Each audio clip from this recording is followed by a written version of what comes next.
Graça e paz do nosso Senhor Jesus Cristo, que quem vos fala é o pregador João Marcos, o pai dos pregadores Miriam, Safira e Caleb, e também levitas do Senhor, que já enviaram alguns vídeos para este canal. Quero trazer minha participação neste canal e a princípio pedir a você que se inscreveu já nesse canal, que continue acompanhando os vídeos, e você que não se inscreveu, lhe pedimos que você se inscreva, você deixe o seu like, e eu creio em nome de Jesus que você será abençoado e edificado pela palavra do Senhor. Quero deixar uma breve reflexão da parte do Senhor, para que o Senhor possa abençoar mais e mais a sua vida, em nome de Jesus.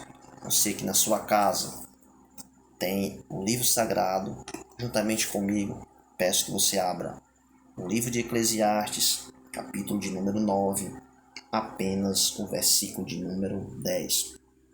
Eclesiastes, capítulo de número 9, versículo de número 10.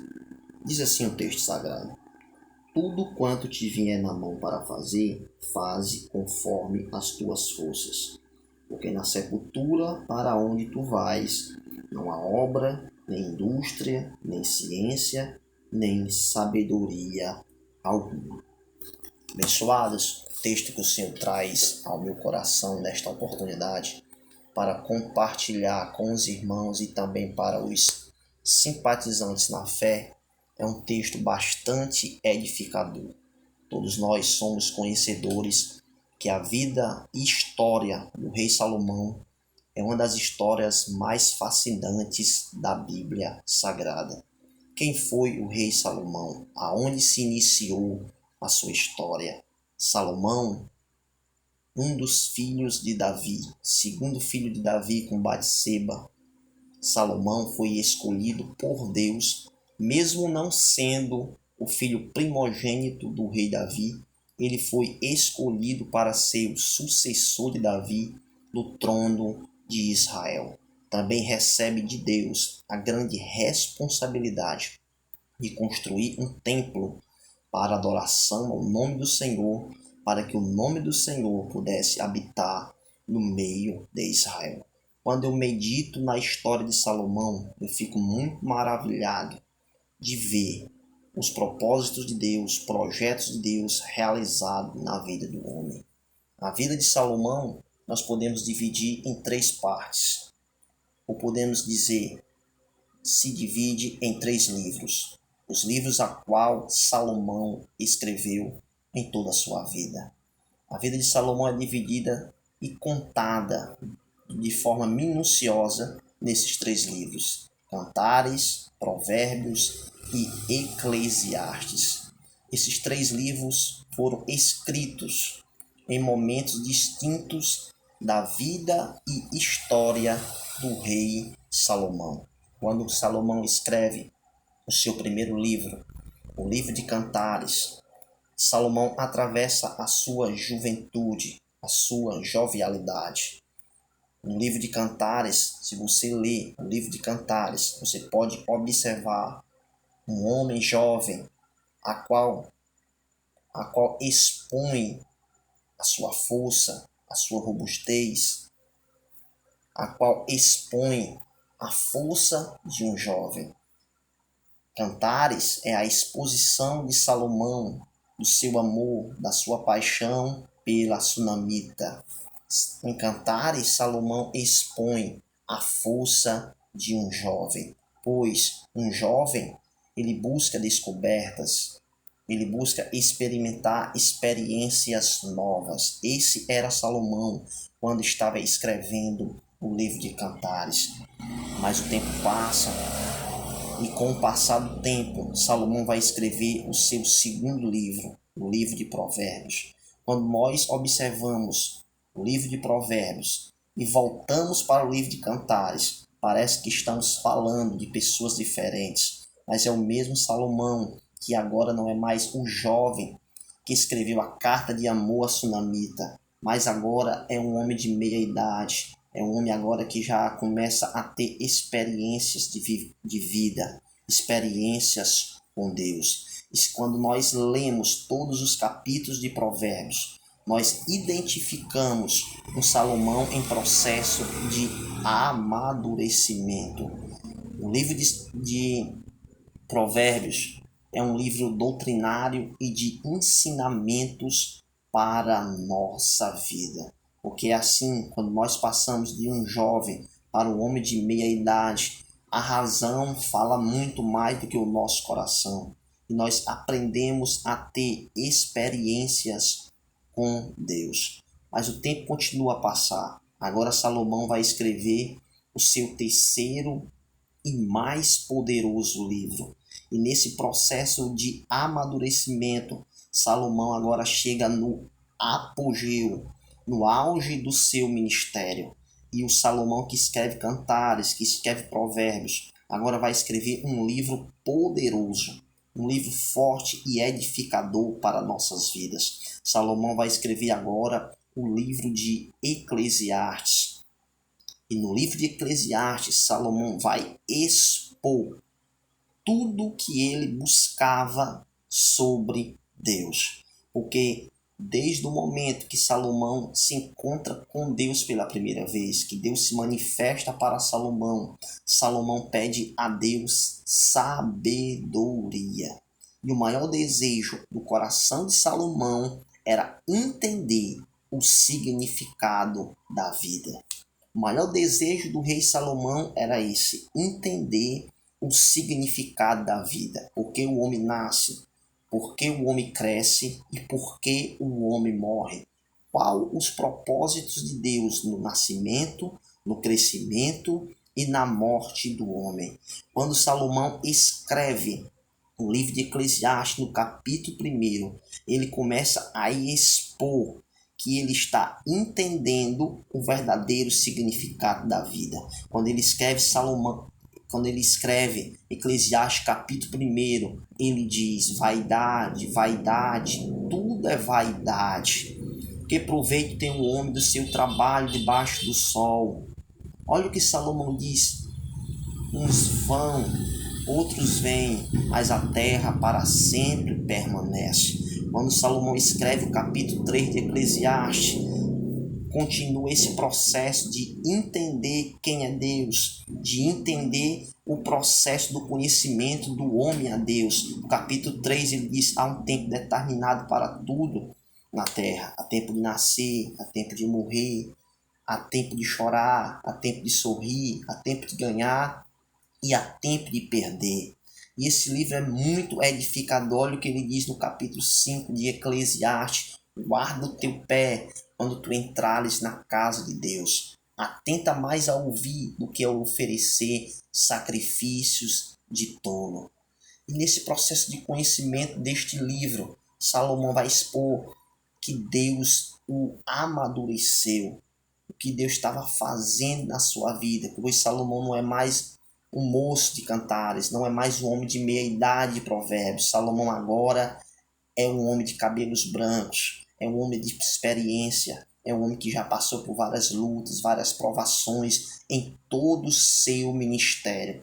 E ao escrever Eclesiastes, desde o primeiro capítulo até o último capítulo, ele mostra que agora ele está entendendo o propósito da vida. No capítulo 12, ele dá um legado para as futuras gerações. Olha o que Salomão diz. Olha o que Salomão diz no capítulo 12, tão edificador para as nossas vidas, principalmente para os jovens. Lembra-te do teu Criador nos dias da tua mocidade, antes que venham os maus dias e tu venha dizer que neles não tem contentamento. No capítulo 12, Salomão chega ao auge do entendimento e da sabedoria a respeito do significado da vida. Mas no capítulo 9, a qual nós lemos, Salomão expõe verdadeiramente para os nossos corações o significado da vida. Ele expõe o porquê do legado do capítulo de número 12 para os jovens, para as futuras gerações. Por que o homem nasce?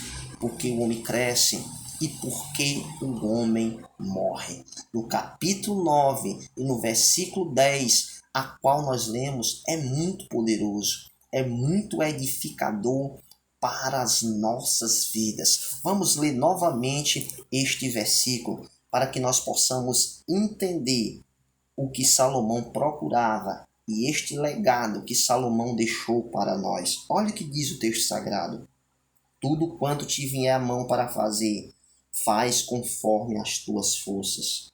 Porque na sepultura para onde tu vais, não há obra, nem indústria, nem ciência, nem coisa alguma.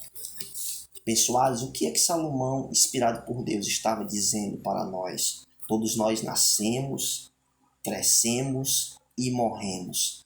Mas o que eu quero que você entenda, baseado nas escrituras sagradas, é que nesse intervalo entre a vida e a morte, as nossas escolhas, as nossas atitudes, as nossas ações vão fazer toda a diferença para onde nós iremos para a eternidade. O que nós estamos fazendo nesse intervalo de tempo entre a vida e a morte?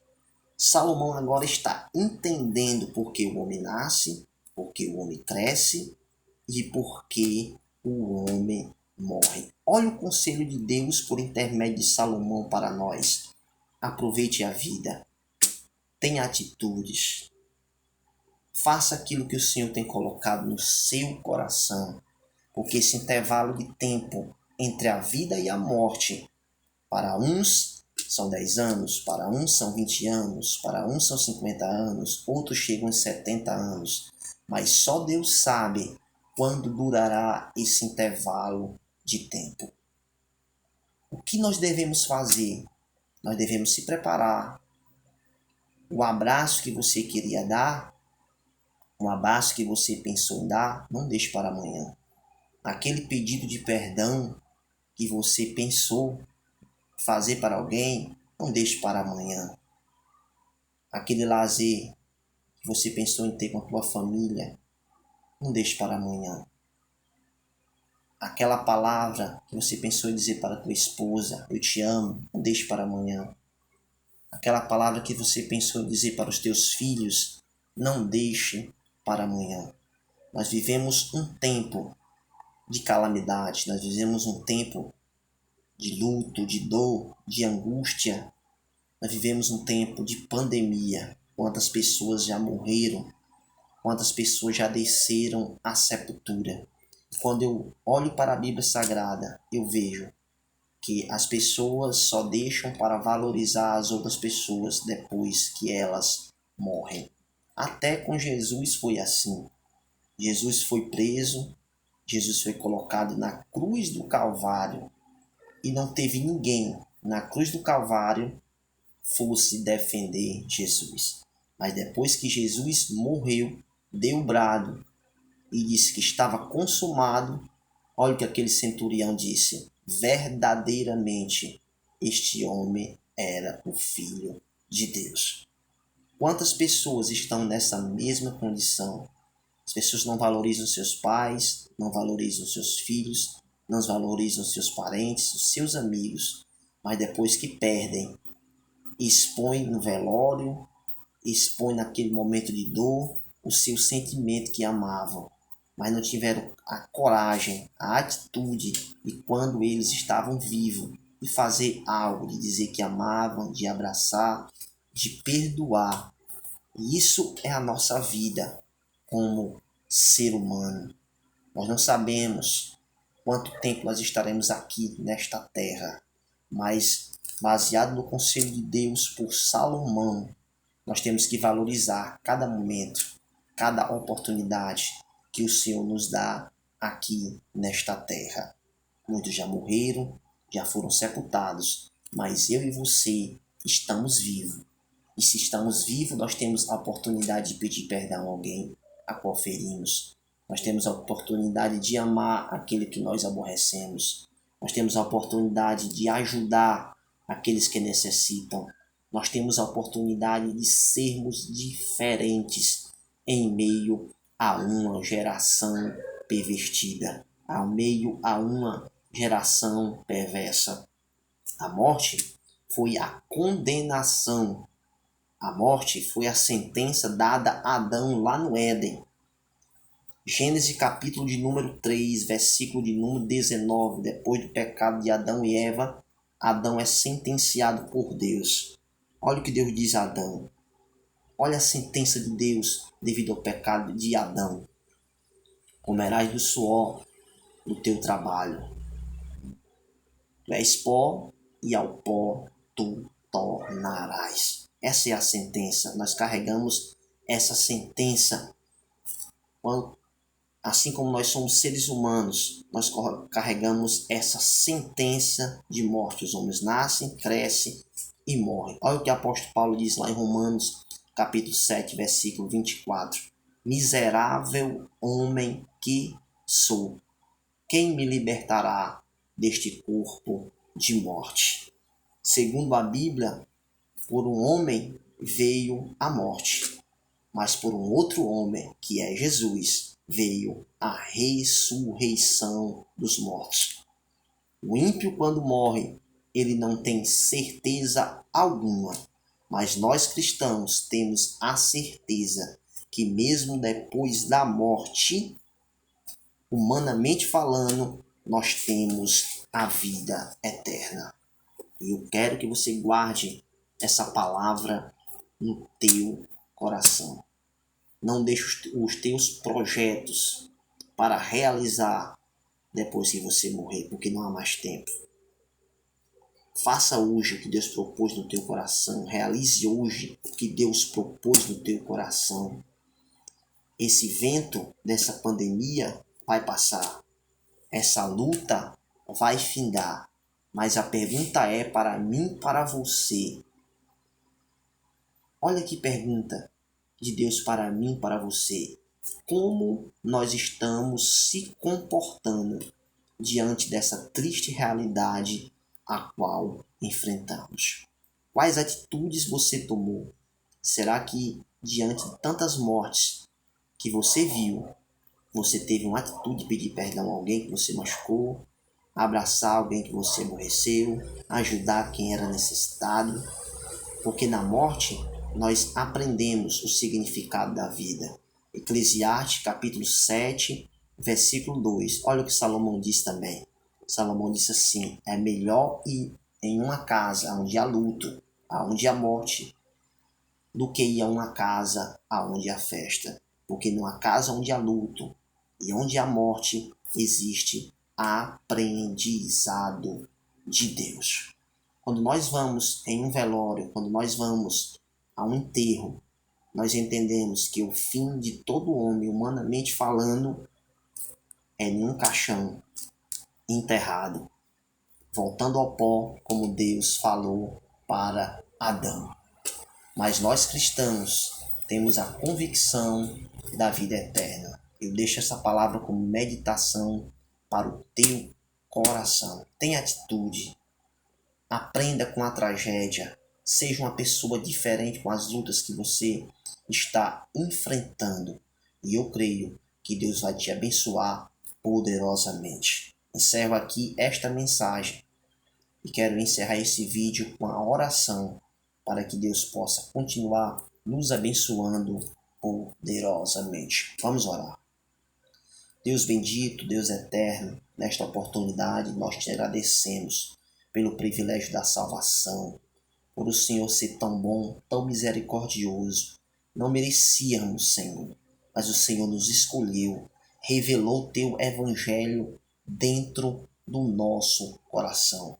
Atravessamos uma pandemia, atravessamos um momento difícil na história da humanidade. Mas, Senhor, quebra agora os grilhões da separação política, separação religiosa, que independente do credo religioso, que independente das nossas opiniões, que seja colocado de lado agora todo preconceito, que nós possamos dar as mãos em prol do mundo e em prol principalmente da nossa nação. Meu Deus, eu te peço que haja um avivamento na nossa nação depois de tudo isso.